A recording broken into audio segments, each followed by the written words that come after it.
they came out and they gave me a list of names, about 12 names, and they said, you must not annoy these people. These people are so influential in the area that if you cross these people, your job's going to be really hard.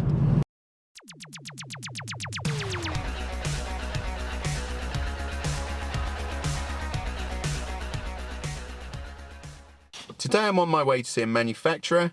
I met them about 8 years ago when they were just at the very start of a succession process where the family were about to hand over the reins to the sons, and there were discussions around share ownership, company structure and so on. I chaired a lot of those discussions. I gather that has been successfully concluded, and I'm going to go and see them now to update them on what we're doing, any new opportunities such as funding.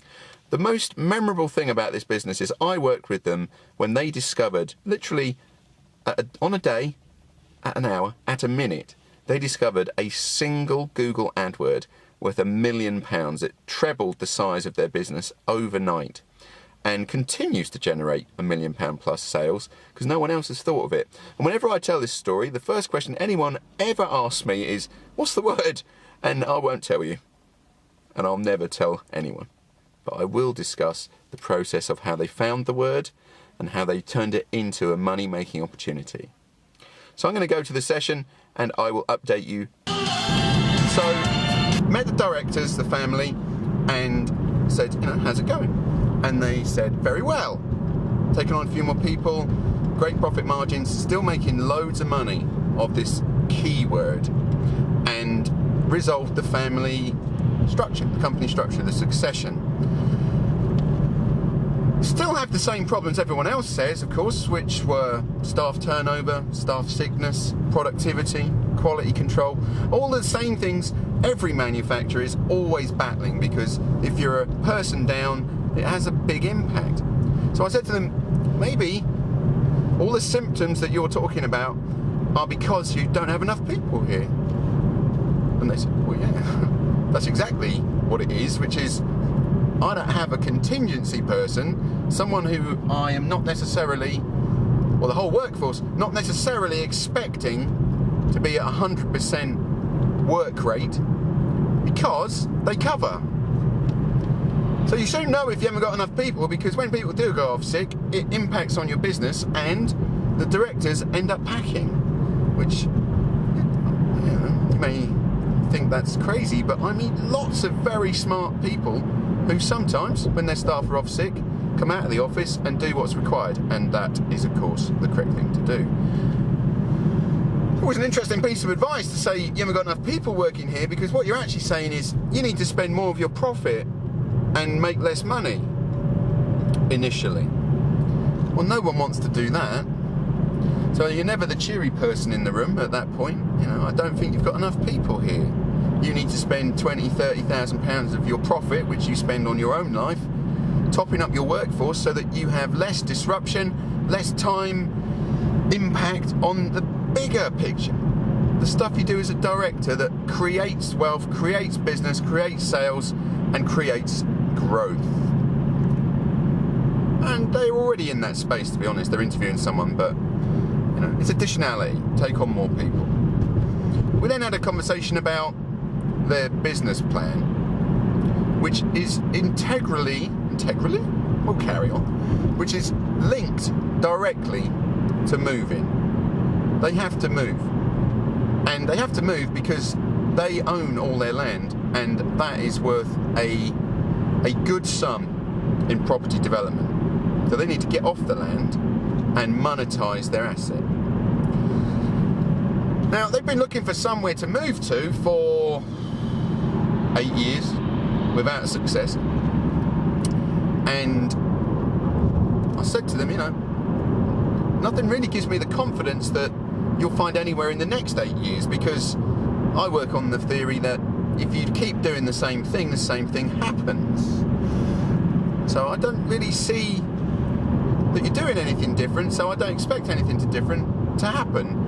And so this strategically important action, move off the existing site, monetize the asset, the land asset. Most importantly, from a business perspective in manufacturing, have a blank canvas.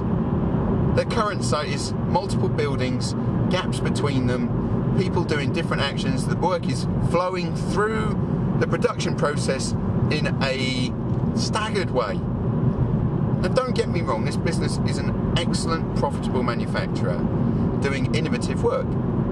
But you can only, what's the word, if your layout has different parts of the process in different buildings requiring different site to actually make sure things happen, and transportation, if you know what I mean, movement, then you'll be less productive. And one of the directors was all over that. He said, you know, we could make more money doing the same thing here if we were more productive.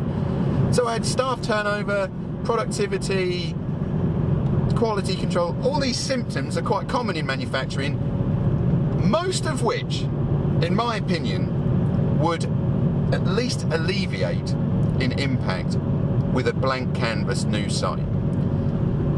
So after about an hour of talking, all roads lead to must find somewhere to move to. Which is when I said, I'll help you do that. Because he's registered with commercial agents, and he's been registered a while, and he speaks to them, he's met them. They never tell him when property's available.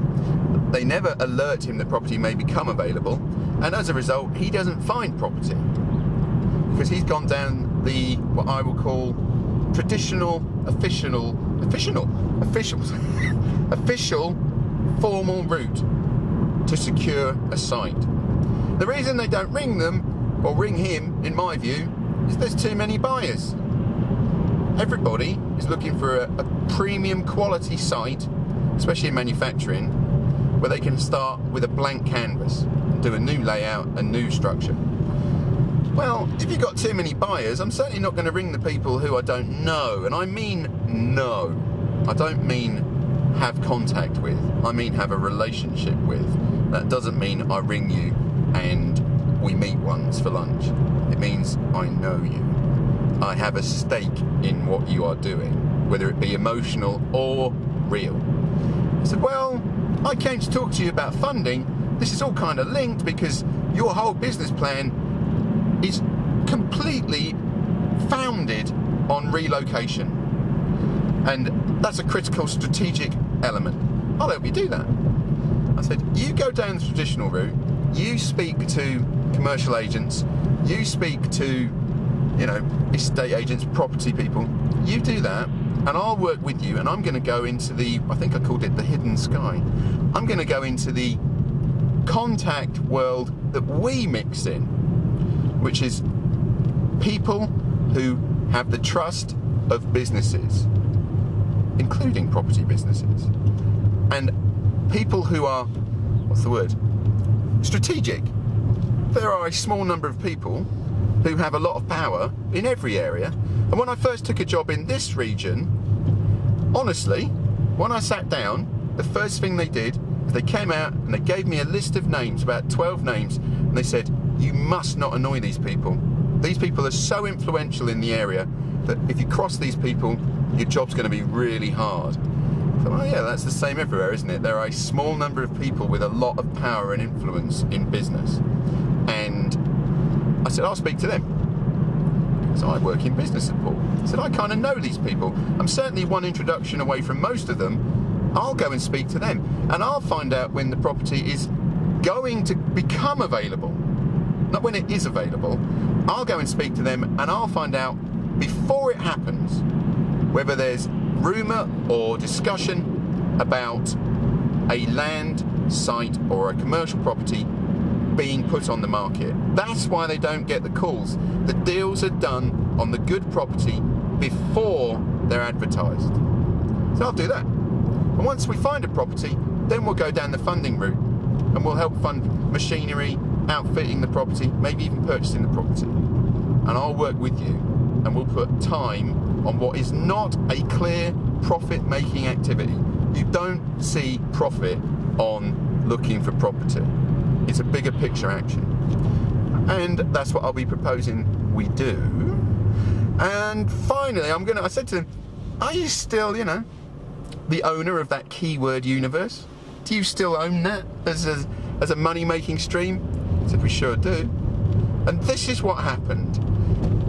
The family, one of the sons joins the business, and the business has been at the same level of turnover, working extremely hard for a number of years, like I'm talking decades. Son joins the company. He's got an IT background. He's sitting in his office one day and he's trying AdWords. It's an interesting idea, isn't it? He's not trying to make money off AdWords. He's trying different words to see if the phone starts ringing. That's the instant, or the instantaneousness of AdWords. If I put a word up, the ad shows people ring me. And he spends an hour or two going through different options, and suddenly the phone rings. And that one AdWord, that phone moment, told him that there was income and sales on the end of that keyword that no one had thought of before. They didn't know there was a cluster of customers, a big cluster all over it. And so he sets up the keyword, he adapts the business to deliver what it is, and he trebles the size of his business in a minute. And that's the power of internet marketing.